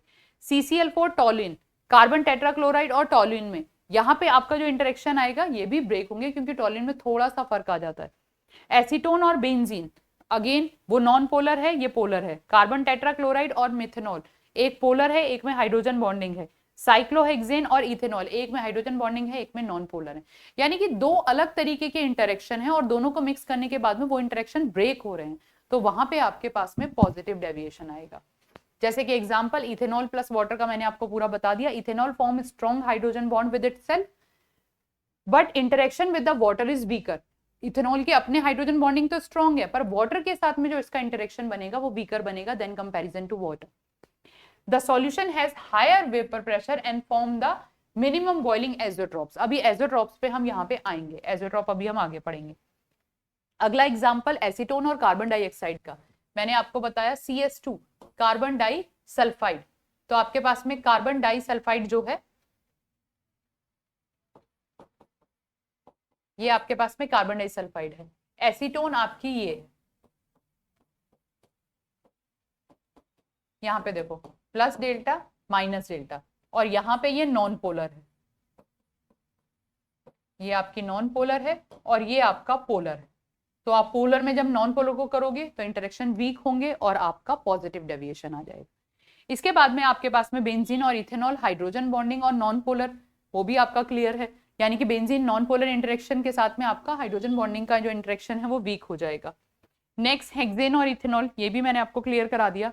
अब आता है आपके पास में नेगेटिव डेविएशन। नेगेटिव डेविएशन क्या हुआ, आपने दोनों को मिक्स किया और नए फोर्सेस क्रिएट हो गए जो पहले नहीं थे और स्ट्रॉन्गर फोर्सेस क्रिएट हो गए, तो मॉलिक्यूल पास पास आ जाएंगे, इंटरमॉलिक्यूलर फोर्सेस बढ़ जाएंगे और आपके पास में वेपर प्रेशर कम हो जाएगा, वॉल्यूम कम हो जाएगा, और वॉल्यूम कम होगा तो वेपर्स कम, वॉल्यूम कम यानी कि मॉलिक्यूल पास पास आ गए ना, मॉलिक्यूल के बीच का जो इंटरेक्शन है वो स्ट्रॉन्ग हो गया, तो मॉलिक्यूल एक दूसरे को आसानी से छोड़ेंगे नहीं, तो आपके जो वेपर्स हैं वो कम बनेंगे। ठीक है बच्चा, तो negative deviation when the total vapour pressure of non ideal solution is lower than the predicted value. Predicted value आपकी उसके इक्वल है पर उससे कम आ रहा है, कम वेपर बन रहे हैं जब आपने दोनों को मिक्स कर दिया। तो this happen because the interaction between the unlike molecule are stronger than those of A and B molecule. Causes stronger interaction होते हैं, एसीटोन और क्लोरोफॉर्म का हो गया, स्ट्रॉन्ग हाइड्रोजन बॉन्ड हो जाते हैं, जैसे कि एसीटोन और क्लोरोफॉर्म में H और O के बीच का जो इंटरेक्शन आएगा वो स्ट्रॉन्ग इंटरेक्शन हो जाएगा। मॉलिकुलर बेसिस स्ट्रॉन्गर इंटरेक्शन आपके हाइड्रोजन बॉन्डिंग हो सकती है, डाइपोल डाइपोल हो सकते हैं, आयन डाइपोल इंटरेक्शन क्रिएट हो सकते हैं। तो अब हम एग्जांपल ले लेते हैं। यहाँ पे फिर आपके पास में जो कंडीशन आएंगी वो जो P टोटल होगा वो less than PA plus P होगा, delta V of mixing less than 0 होगी। कैसे, आपने क्या किया, A को B से मिक्स किया और आपके पास में A B आ गया। अब आपने क्या किया, इसके 10 ml थे और इसके आपके 10 ml थे और आपके पास में जो सॉल्यूशन आया वो 19.9 ml सॉल्यूशन आ गया। तो यहाँ पे आपके पास में वॉल्यूम डिक्रीज हो गया। जो आपके पास में डेल्टा H ऑफ मिक्सिंग है वो 0 हो जाएगी, नेगेटिव होती है, एक्सोथर्मिक रिएक्शन होती है क्योंकि इंटरेक्शन बढ़ गए, मॉलिक्यूल पास पास आ गए, नए बॉन्ड बने हैं, नए बॉन्ड बनेंगे तो आपके पास में जो रिएक्शन होती है वो एक्सोथर्मिक होती है। बॉन्ड टूटते हैं तो एंडोथर्मिक रिएक्शन होती है, बॉन्ड बनते हैं तो रिएक्शन एक्सोथर्मिक होती है। क्यों, हीट जितनी निकलेगी स्टेबिलिटी उतनी ज्यादा आएगी। ठीक है बच्चा, तो यहाँ पे आपके पास में डेल्टा U ऑफ मिक्सिंग 0 है। अब ये कोई फिक्स वैल्यू नहीं है, ये आप इस तरीके से नहीं कह सकते। तो डेल्टा एस ऑफ मिक्सिंग, इस केस में आपके पास में जो डेल्टा एस ऑफ मिक्सिंग होगी वो लेस देन 0 होगी, रेंडमनेस कम हो जाएगी, मॉलिक्यूल पास पास आ गए हैं, अब रेंडमनेस कम होगी, तो delta S of mixing less than 0 होगा, और लेस देन 0 होगा तो नेगेटिव होगा, नेगेटिव और नेगेटिव मिलके पॉजिटिव हो जाएगा, तो उस केस में अगेन डेल्टा जी आपका मोर देन 0, और ये डिपेंड करता है कि आपके पास में क्या कंडीशंस है, मोर देन 0 और लेस देन 0 कुछ भी हो सकता है। तो ये आपके पास में मॉलिक्यूलर इंटरेक्शन आ गया। तो इस केस में क्या होगा, आपके पास में जो टोटल प्रेशर आएगा वो सम से कम होगा। ये आपके पास में आइडियल के लिए था, ये आपके पास में नॉन आइडियल के लिए आ जाएगा, यानी कि आपके पास में यहाँ पे क्या होगा, PT will be less than PA plus PB, इस तरीके से। अब क्या हुआ, acetone, aniline, acetone, chloroform, acetone और एनिलीन की बात करते हैं। एनिलीन में आपके पास में NH2 ये है, ठीक है, ये माइनस डेल्टा है, इसको आपने एसीटोन में मिक्स किया, तो एसीटोन में आपके पास में डबल बॉन्ड O, ये माइनस डेल्टा है, ये प्लस डेल्टा है। अब नाइट्रोजन का जो आपके पास में हाइड्रोजन प्रेजेंट है, यहाँ पे जो हाइड्रोजन प्रेजेंट है, इसका इंटरेक्शन इसके साथ होगा, ये प्लस डेल्टा है, तो इनके इंटरेक्शन की वजह से यहाँ पे बॉन्ड क्रिएट हो गया, एक्स्ट्रा बॉन्ड क्रिएट हुआ, तो नेगेटिव डेविएशन है। एनिलीन एसीटोन, एसीटोन का क्लोरोफॉर्म के साथ, तो एसीटोन का O और क्लोरोफॉर्म का H इंटरेक्शन क्रिएट हो गया। मिथेनॉल और एसिटिक एसिड, इनके बीच में हाइड्रोजन बॉन्डिंग क्रिएट हो गई।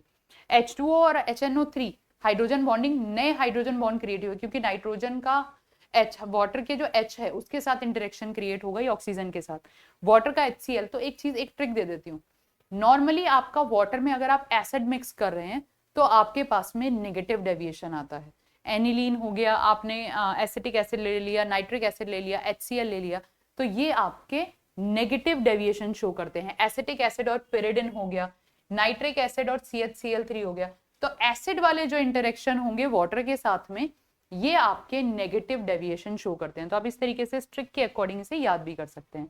एसीटोन और क्लोरोफॉर्म का मैंने आपको एग्जांपल दे दिया, इंटरेक्शन बढ़ जाएंगे, वॉल्यूम कम होगा, तो आपके पास में वेपर प्रेशर कम हो जाएगा, यानी कि इस केस में आपके पास में क्या हुआ, इंटरमॉलिक्यूलर फोर्सेस इंक्रीज हुए, इंटरमॉलिक्यूलर फोर्सेस इंक्रीज होंगे तो आपका वेपर प्रेशर डिक्रीज होगा, और जो gap in between the molecule है वो भी आपका डिक्रीज हो जाएगा, ठीक है, कम वेपर्स बनेंगे।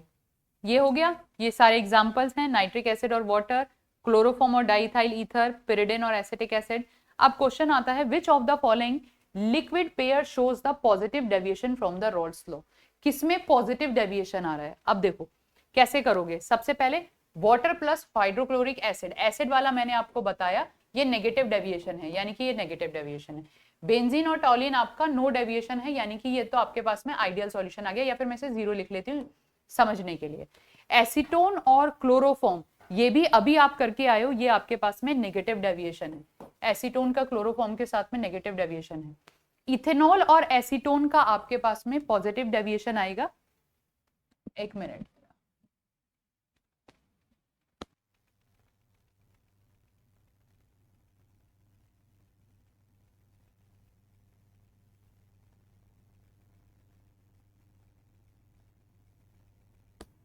ओके तो water plus hydrochloric acid negative deviation है, बेंजीन और टाइलिन आपके पास में आइडियल सॉल्यूशन है। एसीटोन और क्लोरोफॉर्म का अभी मैंने बताया, यहाँ पे आपके पास में इंटरेक्शन क्रिएट हो जाएंगे, क्लोरोफॉर्म आपका ये है, ये तो यहाँ पे आपके इंटरेक्शन होंगे। इथेनॉल और एसीटोन, इथेनॉल में हाइड्रोजन बॉन्डिंग है, एसीटोन में आपके डाइपोलर हैं, तो एसीटोन इथेनॉल के जो हाइड्रोजन बॉन्डिंग है उसको वीकर कर देगा, और ये इस केस में पॉजिटिव डेविएशन शो करेगा, ठीक है, क्लियर। इसके बाद में अगला आता है, a binary liquid shows positive deviation from the Raoult's law. एक बाइनरी लिक्विड है जो पॉजिटिव डेविएशन शो कर रहा है, पॉजिटिव डेविएशन शो करने का मतलब इंटरमॉलिक्यूलर फोर्सेस ऑफ अट्रैक्शन कम हो रहे हैं। तो देख लेते हैं क्या दिया हुआ है इसमें, delta V of mixing greater than 0 होगी, बिल्कुल जब पॉजिटिव डेविएशन होता है। Delta H of mixing greater than 0 होगी, क्योंकि पॉजिटिव डेविएशन है, तो ये मोर देन 1 आंसर वाला ऑप्शन होगा। इंटरमॉलिक्यूलर फोर्सेस, ए के इंटरमॉलिक्यूलर फोर्सेस ए बी के इंटरमोलिकुलर फोर्सेस से ज्यादा होंगे। पॉजिटिव डेविएशन है, पॉजिटिव डेविएशन का मतलब फोर्सेस ऑफ अट्रैक्शन आपके कम हो रहे हैं, तो वेपर आपके ज्यादा बन रहे हैं। तो पॉजिटिव डेविएशन में आपके पास में वेपर प्रेशर ज्यादा होंगे, तो यहाँ पे ये भी आपका ठीक है।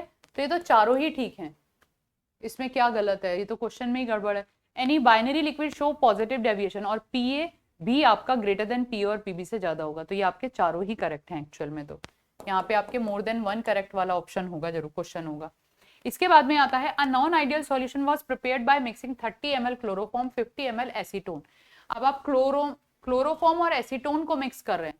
The volume of mixture, chloroform और एसीटोन को अभी हमने किया नेगेटिव डेविएशन है, नेगेटिव डेविएशन है तो आपका जो वॉल्यूम होगा वो 80 से कम होगा, यानी कि B option will be the correct option, 80 से कम वॉल्यूम हो जाएगा। इसके बाद में आता है for a non ideal solution exhibit positive deviation. आपके पास में एक नॉन आइडियल सॉल्यूशन है जिसमें पॉजिटिव डेविएशन शो कर रहा है, तो delta H of mixing has a non zero value, तो मोर देन जीरो होगी, आपको पता है डेल्टा, क्योंकि पॉजिटिव डेविएशन के लिए मोर देन जीरो होती है, तो ये आपके पास में पॉजिटिव वैल्यू आएगी। इसके बाद में आता है आपके पास में next question, mixture showing the positive deviation from the rods तो एट 35 डिग्री।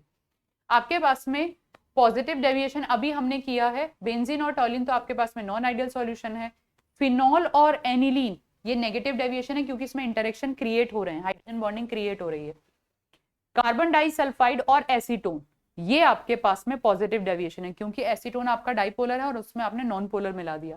कार्बन टेट्राक्लोराइड इन मेथनॉल, कार्बन टेट्राक्लोराइड इन मेथनॉल ये भी आपका पॉजिटिव डेविएशन, तो एक्चुअल में यहाँ पे दो ऑप्शन करेक्ट हैं, ये दोनों ही पॉजिटिव डेविएशन वाले हैं। इसके बाद में आता है a solution of two volatile liquid A and B has a total pressure of 120 millimetre of Hg। आपको टोटल प्रेशर दे रखा है P total is equal to 120 mm of Hg। XA आपको दिया हुआ है 0.5, तो ऑटोमेटिकली आपके पास में XB भी 0.5 हो जाएगा।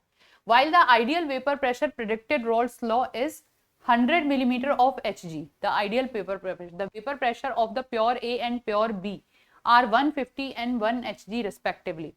अच्छा, तो आपको ये बताना है कि पॉजिटिव डेविएशन है या नेगेटिव डेविएशन। तो सबसे पहले आप पी टोटल अपना कैलकुलेट करो जो आपको वैल्यूज दी हैं। तो आप क्या करोगे 0.5 मल्टीप्लाई बाय 150, क्योंकि ए का 150 पी ए नॉट है, और ये आप करो 0.5 इंटू 50। ये अभी शायद लेटेस्ट क्वेश्चन है, ये इस बार भी आया था 2025 के पेपर में आया है, या तो नीट में आया है या आपका जेई में आया है। तो अब आप इसको मल्टीप्लाई करोगे तो ये आपके पास में 0, 25, 5 और 7, ये 75 हो गया, और ये आपके पास में हो गया 25। दोनों को आपने ऐड किया तो आपके पास में आ गया 100, यानी कि जो पी टोटल है, जो कैलकुलेटेड वैल्यू दी है, और जो P total an ideal solution of two volatile liquid A B has the total vapour pressure 120। जो आपके पास में आइडियल कंडीशन थी तो आपके पास में पी टोटल 100 आ रहा था, पर एक्चुअल में जो वैल्यू आ रही है वो 120 आ रही है, तो आपका जो पीटी है वो कैलकुलेटेड पीटी से ज्यादा है, यानी कि इस केस में आपके पास में यहाँ पे पॉजिटिव डेविएशन होगा। ठीक है, तो ये आपका पॉजिटिव डेविएशन वाला सॉल्यूशन है, क्योंकि जो आपके पास में टोटल प्रेशर आ रहा है वो 120 मिलीलीटर आ रहा है। अगर आइडियल वेपर प्रेशर होता तो वो 100 होना चाहिए था, और the vapour pressure A and B 150 है, तो इसके अकॉर्डिंग आपने कैलकुलेट कर लिया, क्योंकि आपका 120 आ रहा है तो पॉजिटिव डेविएशन शो कर रहा है। उसके बाद में a non-ideal solution of a liquid A and B has a total pressure 200 millimeter of Hg। XA आपको 0.4 दिया है, ideal vapor pressure is 240 millimeter of Hg। The vapor pressure of pure A and B are 300 millimeter Hg and 200 millimeter of Hg respectively, which of the following is true। Same वही question है, बस उसी question को थोड़ा सा change कर दिया है, तो ये क्वेश्चन आप होमवर्क में करेंगे। ठीक है, ये आपका होमवर्क का क्वेश्चन है, होमवर्क में क्वेश्चन करके कमेंट कर दिया करो जो भी 12th वाले बच्चे हैं। अब आता है, यहां तक आपका पूरा कंप्लीट हो गया जो आपके पास में आइडियल सॉल्यूशन और नॉन आइडियल सॉल्यूशन होता है। अब आप क्या चाहते हो कि आपके पास में जो मिक्सचर दे रखा है आपको वो मिक्सचर को सेपरेट करना है। फॉर एग्जाम्पल आपने क्या किया है, आपने एसिड में वाटर मिला दिया, या फिर आपने वाटर में अल्कोहल मिला दिया, तो आपको इन दोनों को सेपरेट करना है। तो सेपरेट करने के लिए आपको पता है अगर बॉइलिंग पॉइंट में अच्छा खासा डिफरेंस होता है तो आप डिस्टिलेशन करते हो। अब डिस्टिलेशन क्या होता है, distillation is the separating of two, distillation is a process of separation of, that is process of separation of two mixture or two component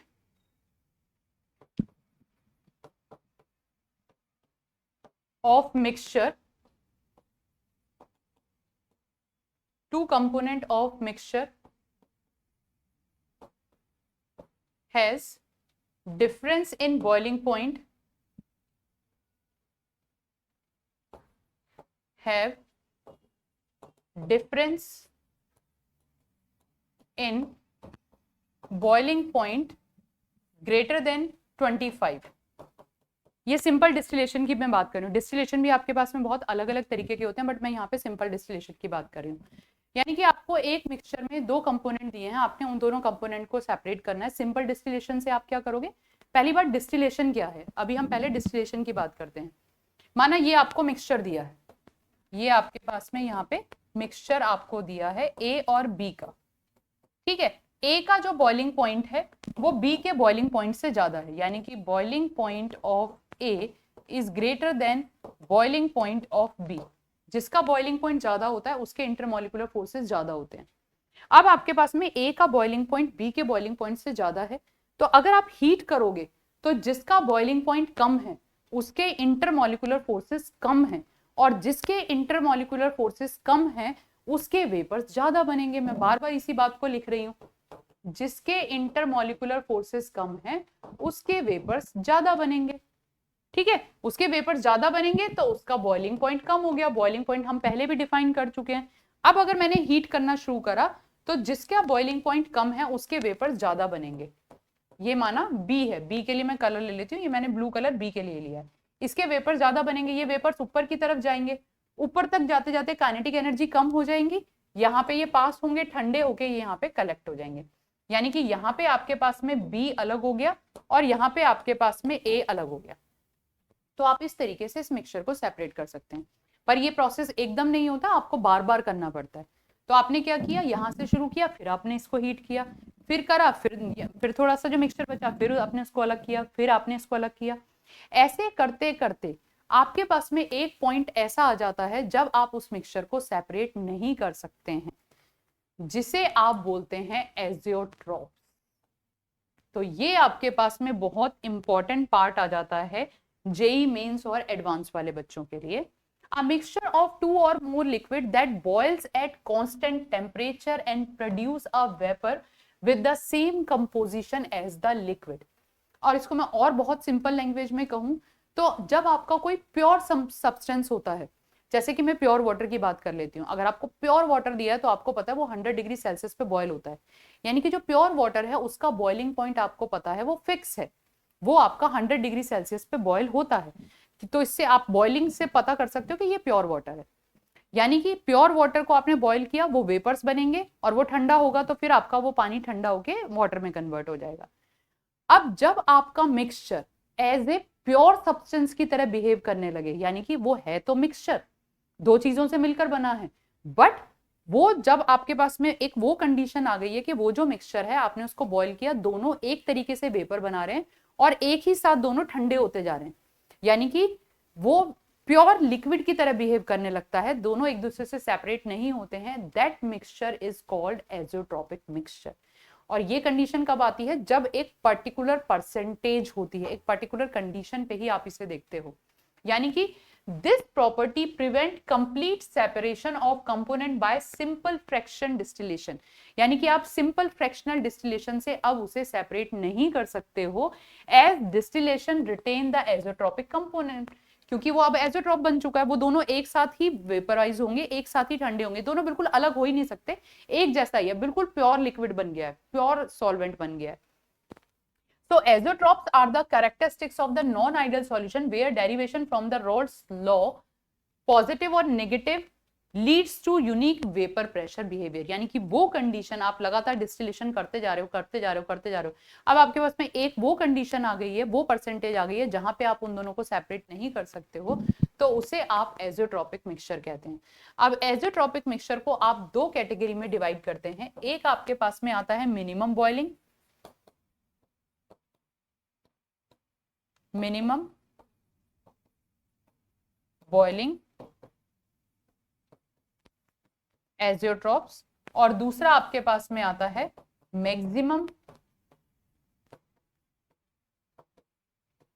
boiling azeotropes.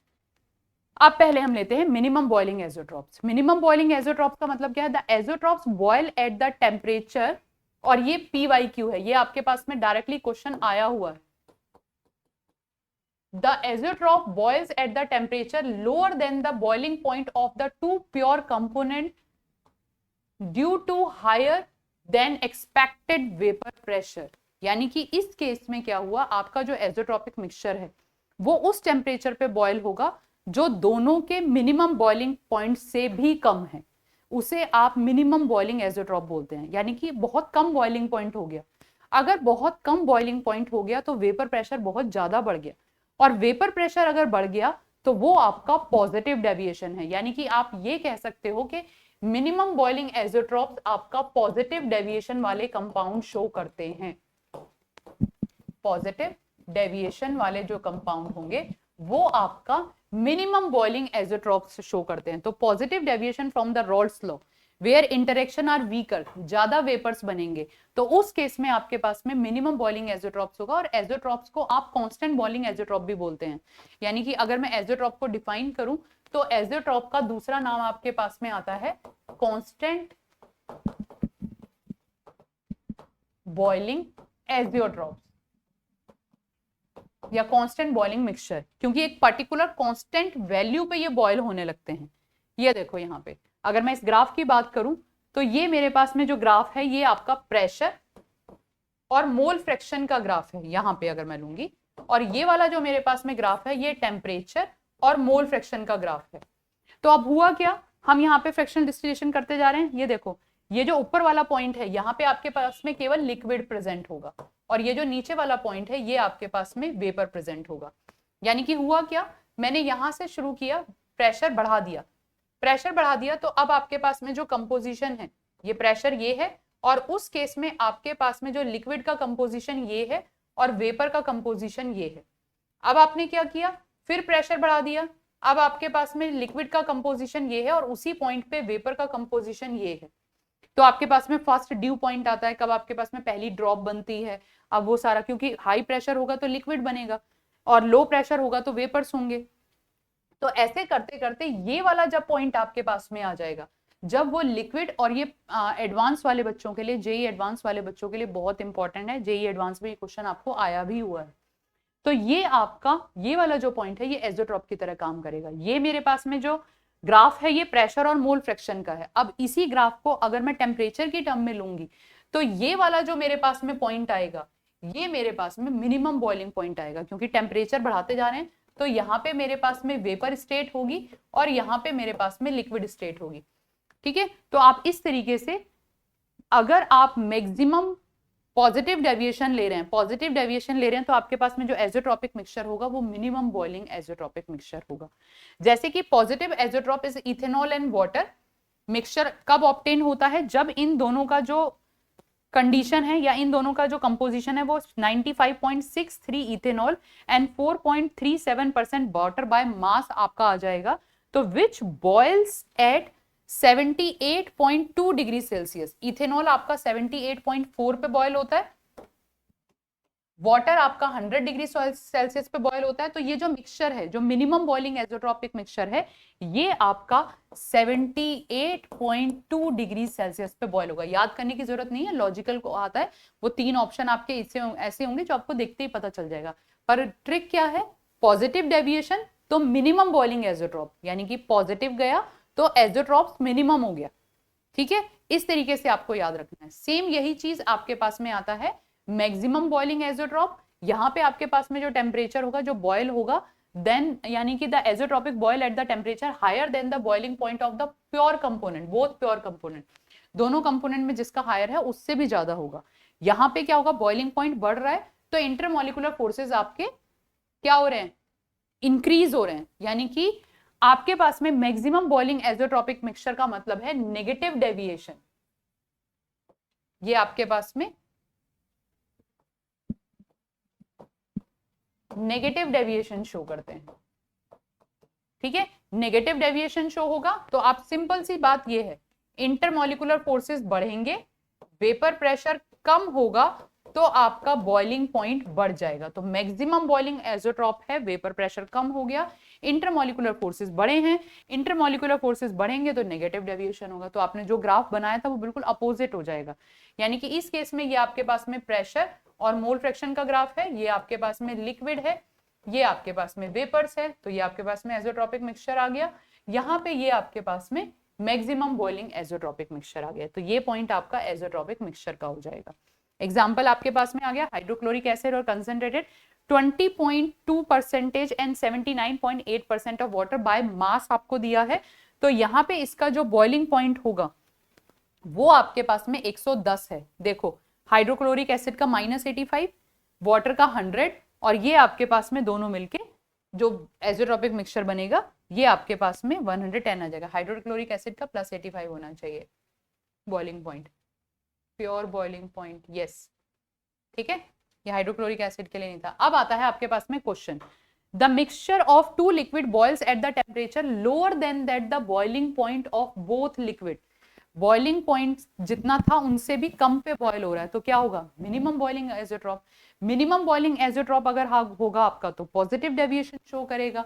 यानी कि आप बिल्कुल बहुत आसानी से करो, मिनिमम बॉइलिंग एजोट्रॉप है तो बॉइलिंग पॉइंट आपका डिक्रीज हो रहा है। यानी कि अगर आपका बॉइलिंग पॉइंट डिक्रीज हो रहा है तो आपके वेपर प्रेशर इंक्रीज हो रहे हैं, और वेपर प्रेशर इंक्रीज हो रहे हैं तो पॉजिटिव डेविएशन है। यानी कि इस तरीके से, वैसे मैंने जो याद किया हुआ मिनिमम और पॉजिटिव, तो आपने आप पता चल जाएगा, एक नेगेटिव एक पॉजिटिव, तो आप बहुत आसानी से कर लोगे। When a solution of two liquid is boiled at a temperature more than that the boiling point, यानी कि मैक्सिमम बॉइलिंग आइसोट्रोपिक मिक्सचर है तो नेगेटिव डेविएशन होगा। यानी कि यहाँ पे देखते ही मुझे पता चल रहा है negative deviation from the Raoult's law. इसके बाद में आता है which of the following mixture form a maximum boiling azeotrope. Maximum boiling azeotropic mixture के लिए आपके पास में नेगेटिव डेविएशन होना चाहिए। नेगेटिव डेविएशन का मतलब है आपके पास में इंटरमॉलिक्यूलर फोर्सेस बढ़ने चाहिए। Ethanol plus water positive deviation है, ये आपका पॉजिटिव डेविएशन है। Acetone plus disulphide positive deviation है। वाटर प्लस एसिड ये आपका नेगेटिव डेविएशन है, और बेंजीन प्लस इथेनॉल ये भी आपका पॉजिटिव डेविएशन है। यानी कि ये वाला जो कंपोनेंट है ये आपका नेगेटिव डेविएशन शो करेगा तो मैक्सिमम बॉइलिंग एजोट्रॉप्स बनाएगा। ठीक है बेटा, बहुत इंपॉर्टेंट पार्ट है, आपको यहीं से क्वेश्चन मिल जाएंगे, बार बार मैं आपको यही बात बोल रही हूँ। ओके चलिए, तो अब आता है आपके पास में अ mixture of ethanol and water can not be completely separated by fractional distillation because, क्यों, क्योंकि आप कंप्लीटली नहीं कर सकते, क्योंकि एक पॉइंट एजोट्रोपिक मिक्सचर वाला आएगा और एजोट्रोपिक जब वो बन जाएगा तो आप उसे सेपरेट नहीं कर सकते हो। तो that is called a mixture of ethanol and water, यानी इथेनॉल और वाटर पॉजिटिव डेविएशन होगा, और पॉजिटिव डेविएशन होगा तो मिनिमम बॉइलिंग एजोट्रोप बनाएगा, इसलिए आप उसको कंप्लीटली सेपरेट आउट नहीं कर सकते हैं। नेक्स्ट आपके पास में आता है a mixture of two liquid P and Q boils at a temperature lower than that of the both. तो फिर आपके पास में मिनिमम बॉइलिंग एजोट्रोप आ गया। The mixture form minimum boiling azeotrope, नाम से ही पता चल रहा है, बहुत सिंपल है। The two liquid P and Q form a non ideal solution when a mixture of 20% P is fractionally distillated, the distillate boil at 58 degrees Celsius, which can be interfered about the mixture। यानी कि आपके पास में एक mixture का boiling point 60 है, दूसरे mixture का बॉइलिंग पॉइंट 90 डिग्री है। Form a non ideal solution, एक नॉन आइडियल सॉल्यूशन बना रहा है। when a mixture with 20% P is fractionally distillated, केवल 20% fractionally distillate हुआ है, the distillate, अब जो डिस्टिलेट आपका बचा है वो 58 डिग्री पे बॉयल होने लगा है, यानी कि ये आपके पास में एजोट्रोप आ गया, और दोनों के बॉइलिंग पॉइंट से भी कम पे बॉयल हो रहा है, तो यानी कि ये आपका मिनिमम बॉइलिंग एजोट्रोप हो गया। तो it forms a maximum boiling azeotrope, it form a minimum boiling azeotrope at 58 degree Celsius, क्योंकि 58 डिग्री सेल्सियस पे अब वो बॉयल होने लगा है। ठीक है, क्लियर। तो इस तरीके से आपका यहाँ पे आइडियल नॉन आइडियल कंप्लीट हो गया। नेक्स्ट क्लास में कॉलिगेटिव प्रॉपर्टी होगी और एबनॉर्मल मॉलिक्यूलर मासेस होंगे। चैप्टर आपका कंप्लीट हो गया, हर टॉपिक के साथ में क्वेश्चन कवर हो गए हैं। अच्छे से प्रैक्टिस कर लो, सारे क्वेश्चन साथ के साथ कवर होते जाने। अगर एक बार नहीं समझ आ रहा दोबारा प्रैक्टिस करो, खुद क्वेश्चंस को वीडियो को पॉज करके क्वेश्चन को सॉल्व करने की कोशिश करो। बाकी इसके अलावा आपको इतने क्वेश्चन हैक एमसीक्यू पे मिल जाएंगे कि आप इजीली कर सकते हो। वहां पे भी अगर आपको कोई प्रॉब्लम है, मेरा कोड आपको मिलेगा, उस कोड से आप डायरेक्टली मेरे साथ कनेक्ट हो जाएंगे और वहां से आप हम लाइव क्लास के थ्रू आपके क्वेश्चन को सॉल्व कर देंगे। ठीक है बेटा, कोई टॉपिक है, कोई क्वेश्चंस हैं, कुछ भी है वो हम डायरेक्टली कर सकते हैं। ओके बच्चा, तब तक तैयारी करते रहो, मिलते हैं नेक्स्ट क्लास में, बाय।